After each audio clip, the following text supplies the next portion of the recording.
Hello and welcome to a brand new episode of ETMarkets AIF Talk, a show where we discuss opportunities as well as challenges faced by the fund managers in the popular space of ultra HNI investing. Well, my name is Shatajanan, and today we have with us a very special guest, Rishi Kohli, the CIO, Hedge Fund Strategies at Incred Alternative Investment. Now, Rishi has over 21 years of experience in the Indian financial markets, heading both sell side and buy side businesses. Well, welcome to the show, Rishi. Thanks, Kshitij. Happy to be on the show. Thank you so much for taking the time out.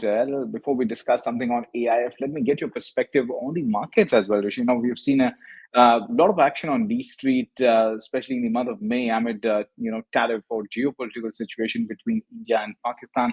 So, how do you manage to dodge the volatility that we have seen so far in this month, and but bulls have managed to have an upper hand on the same? Right. Yeah. So markets have been obviously not easy, since October, right? And they've come down sharply, bounced sharply last 2 months since mid-March. Overall, of course, it's been difficult, I think, both from trading and investing perspective. True. And the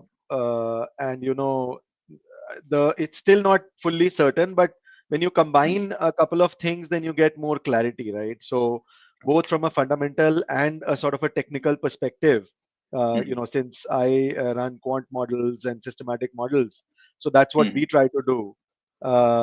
And if you look at it from both angles, then yes, some of the longer term technical signals, had gone negative a few months back, but they're True. sort of recovering now. More damage was not done, when those had turned negative. If that had happened, then I would be a little more concerned. So it's sort of a Right. whipsaw from that side, from a medium term Mm. perspective. And on the fundamental side, of course, earnings not coming in as expected, coming in Mm. lower than expected, etc. Last couple of quarters has happened, and Right. when these two things sort of coincide, then obviously it is difficult for markets. Now Right. I think it's on the margin sort of changed for both, Mm. where earnings obviously have not been super strong at the Nifty level this quarter, but it's not Mm. been like negative or anything, right? It's been marginally 4-5% positive on average, and there Right. have been sectors where that has been even better. So I think it Mm. is becoming more for this financial year or calendar year at least. I think more Right. of a stock specific, sector specific thing. And from a volatility perspective, of course, we run Mm. long short AIF funds. Mm. And Mm. therefore, the goal is to dampen that volatility by being hedged, by running Right. market neutral strategies. So those are the things which have helped in this period. Absolutely. Definitely, we're going to talk about more on the long only strategies, later in the interview. But good that you mentioned about the macro picture and the earnings picture, because my next question is slightly roundabout on the same is, how are you reading the micro as well as the earning picture for the next few quarters? Because, March quarters have been a little bit, you could say, mixed, and the commentary has not been that affirmative, largely due to the tariff announcements, which remain on the lines of uncertainty at this point in time as well. Yes. So continuing from what I was saying, like I said, it's becoming sector and stock specific because True. there have been sectors which have done much better. For example, industrials in the recent Mm, mm. quarter. And there are some others, financials, ex banks have also done reasonably well. So I Right. think it is more of a sector specific thing, and from a medium term perspective, and of course from a short term perspective, again, a mix of fundamentals and technicals is what is going to help. Yeah. Overall, what has been interesting is that the mid cap earnings have actually outpaced the large cap. So while from a technical picture, Ah, it has okay. been looking like the large caps will do much better, relative Mm. ratios are much better, etc. But from an earnings perspective, actually, the mid cap 150 is done much stronger. So there are some interesting Yeah. pockets, which one has to look at, even when you look at large, mid, small, and then within Mhm. that sector specific, I think. Absolutely. In fact, if you look at the data, the category three AIFs are, saw 40, oh, we could say, a 40% increase in the new fund launches. So, what's driving this surge in this, in this interest compared to category one or category two kind of AIFs? Yes. So we've seen this in the past also happen when markets go dull or negative, Okay. because Okay. that is a time when interest in at least the long short Cat 3 AIFs, the kinds which Mm. I run, increases. Of course, Right. the long only AUM is much larger even in category 3. Mm.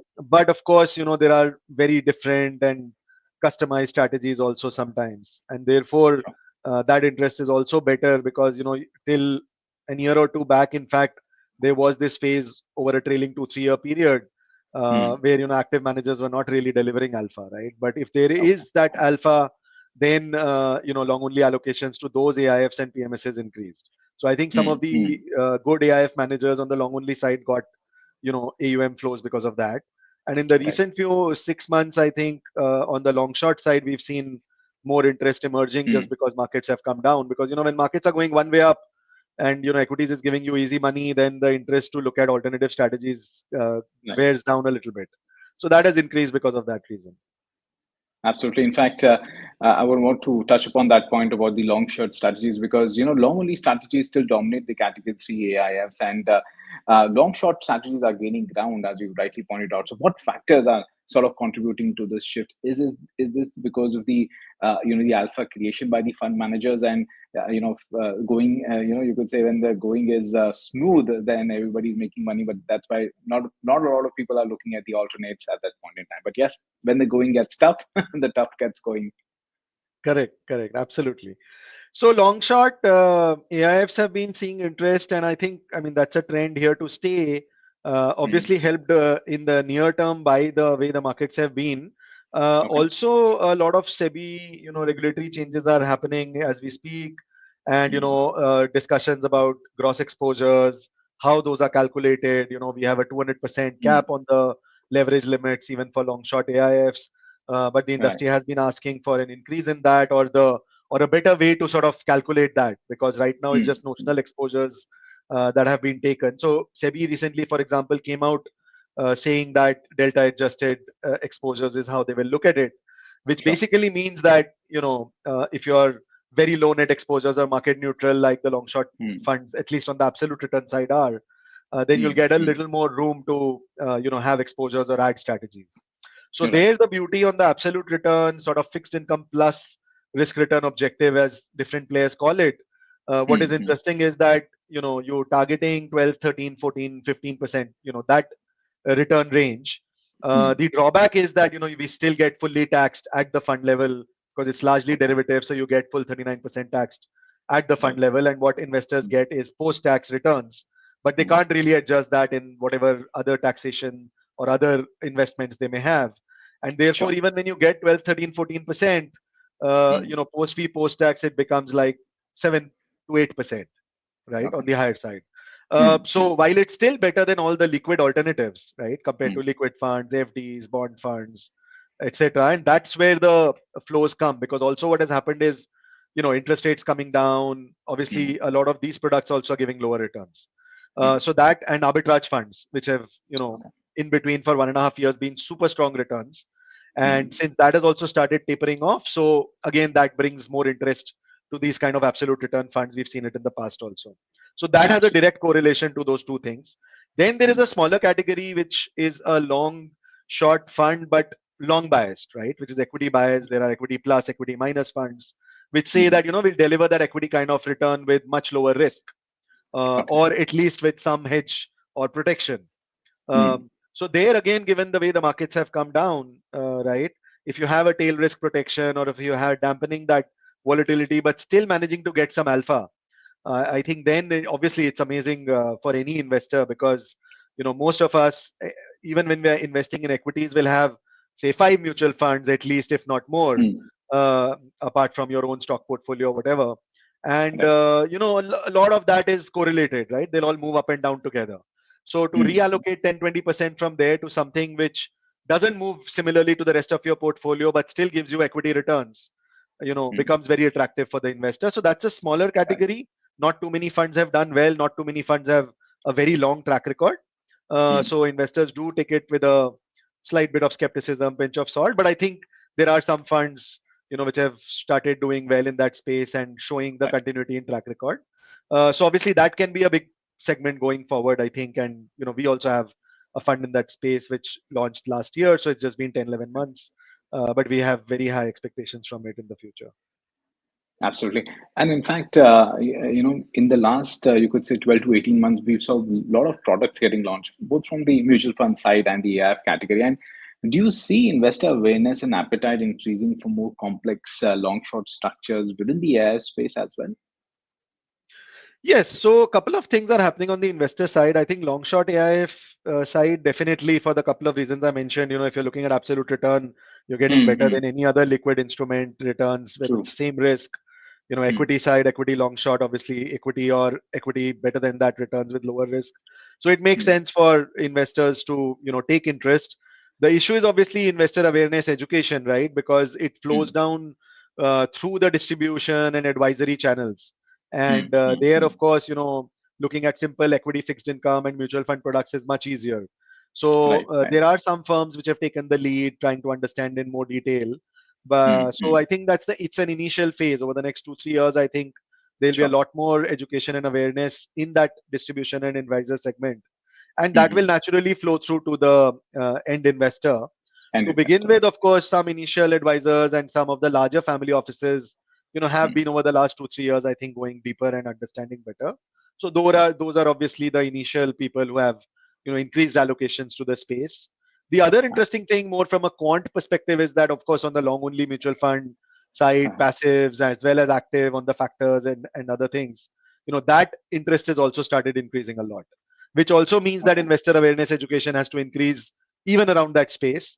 And Sure. that indirectly helps the AIFs because, like for example, the long bias fund that I run, the long Mm-hmm. piece is a mix of factor models, right? And the Mm-hmm. short piece and the hedging piece is a mix of FNO strategies. So Yeah. if even the long factor side, the education increases in the industry, that Mm-hmm. helps the long short AIF funds like those as well. Absolutely. And in fact, we've gone through a phase of quite a bit of volatility when India VIX, in fact, crossed 20 levels, and now it is back to 16, 17 now. But I'm sure, in the past couple of months, you've received a lot of queries. I mean, what is happening on the ground, on the D Street with respect to geopolitical tension, then tariff also creates some bit of uncertainty for D Street. What are the queries that you've been receiving from your clients? Yes, so some of these typical queries, as you mentioned, and of course, the interest for clients is to sort of relate it to the various products, right? Mm-hmm. So when there are different types of these events happening, which are not very common, I think then the smarter clients and advisors definitely want to correlate that to, which strategies can help them or hurt them and Sure, why. sure. And I think that is also a good time for us to also explain it that way, because then they'll relate better to the product. Otherwise, Right, in right. normal times, everything is the same and you don't see the Mhm. non-correlation that we as data-driven people want them to see. So obviously, if Right. markets are very volatile, if there's a trend in the volatility or a trend in the markets, then I think a lot of strategies, at least that I run, it's much easier. But when everything is Right. getting whipsawed, whether it's volatility up one day, down one day, whether there Sure. are gappy movements up one day, down one day, then it becomes much more difficult for some of these long short strategies. But Absolutely. otherwise, high volatility and then it continues, or low volatility and it continues, or there's a trend in that direction, then it's largely fine. And then, of course, different Mhm. managers have different types of strategies which will tackle these market conditions better. So Sure. investors do want to understand, which type of these difficult events are better for which type of long short strategies. Okay. And I think these are Uh, times when it becomes easier for us also to explain and relate it to their portfolio as to how it mm, benefits them in the long term on a portfolio allocation basis, because that yeah. is the right way to understand it. Absolutely. And in fact, last month, the date when the data came out, we found that mutual funds sort of, increased their cash allocations towards 70,300 crores to rupees 2.23 lakh crores in April. Are you also following a similar trend? You and using sort of tips to enter the markets, keeping the cash profile ramped up? So, for us, it is like almost a fully invested portfolio because we are quant and systematic. So, what happens is that on the long only side, like I said, we have a mix of factor models. So, for Okay. example, in that fund, we can go up to 80% long equities, and Oh, 70% okay. out of that is Mm, all, a mix of models, which will mm, get mm, rebalanced on a monthly, quarterly basis, but that means that will mm. remain fully invested. So the Right. 10% between 70 and 80 is really where the sort of cash calls indirectly are being taken. But there also there's a systematic element to it. There'll be at least 2-3%, I think, which is always invested. The balance 6-7% is where in difficult markets, in the last 6 months, there have been times where it has been fully on cash. There have been times where it has been fully invested as well. So for Right. us, that cash, increase and decreases in that 0 to 7-8% zone, basically. So it's not Okay. as big a swing as it can be in some other long only strategies, where also 7-8-10% is a high number, but in the last 6 months there have been phases where on average it's been 12 and 15% as well. So ours doesn't go as much as that, but then we have with the balance 20 rupees, we go long and short the index futures, and we also hedge the long only portfolio. So because of that, basically our net exposures can go from slightly negative to very aggressive, like 150, Right. 180% long also. So to Right. that Right. extent, that is how the exposures get managed. And of course, when it really falls very sharply, then there are some medium term and long term mean reversion models which will kick in, and therefore Okay. those were the ones which will be entering on the dips, as you asked, Right. indirectly. Right. Absolutely. And let me get your perspective. Would the rate cycle also impact funds? Because yes, we are in a downward shift. That means rates will sort of reduce overall from, let's say, from a US Fed to RBI. Will that also impact the fund in any way? So rate cut, I mean, obviously the cycle is trending lower over the last few Mm, quarters, as we know, both sure. India and globally. And I think that Hmm. trend is there to stay. Of Hmm. course, I'm not in the camp which thinks that it'll get cut drastically. I think it will Okay. be a slow and gradual process, which is sort of now emerging from both Fed and RBI. Whatever discussions have Uh-huh. happened in the last few months. Right. For the long short funds, what happens is that whatever liquid cash is there gets deployed in basically plain vanilla Mm, liquid funds, because SEBI firstly does not, from a regulatory perspective, allow us to do anything very fancy on the product if it is an mm, equity linked sort of long short fund. right. And of course, I and my team are not fixed income Mm, managers, so we try to keep it very simple. So to mm, that extent, if that liquid cash is invested in liquid funds or GSECs, with the rate cycle coming down, obviously, that part will have slightly lower returns. But right. in the overall scheme of things, that doesn't really impact us too much, because what we've seen is that in when the rates are coming down, then there are a lot of long Mm, short strategies which actually end up doing better. So there is a little bit of okay. correlation where either Mm, volatility spikes or the market conditions are more conducive for certain type of strategies. So mm, usually those will make up much more than whatever little bit will get lost here.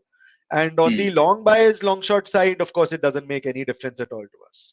Okay. Right.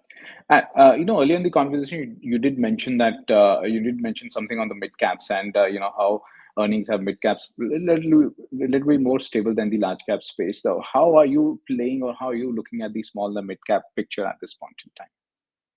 For us, again, it is model driven. So in Model the driven. Okay. fund, we are more large cap. So it's mostly BSE 100 stocks, a little Mm, bit of BSE 200.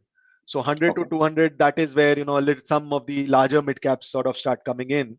Hmm. But even within that, it's more like 80 to 90% is on the BSE 100, and Okay. the remaining, which is BSE 200, also again there'll be a 5 to 10% which is on the larger stocks. So there's really a Sure. 5 to 10% or max 15% sort of allocation to those larger mid caps, I would say. And that also, as I said, our long side is a mix of four different quant and systematic models. Of course, factor driven. There's something which Mm, is more mm, fundamental factors. There's something which is more technical factors. We also have a very interesting sector rotation model. So there's a little bit 10, 15, 20% exposure to each of these right. different strategies. And Mm, that is where then some reversion between sectors or some reversion between, rotation between the different market caps ends up happening. So there right. are some fundamental macro things that flow into some of the models, Uh-huh. but not all. Right. Well, on that note, thank you so much for your time, Rishi, and that's all for now. But do stay logged on to ET Markets live stream for more investment and trading ideas. Again, thank you so much for your time, Rishi. Thanks, Shitij. Great to be on the show. Thanks. Bye. Thank you so much. Thank you so much.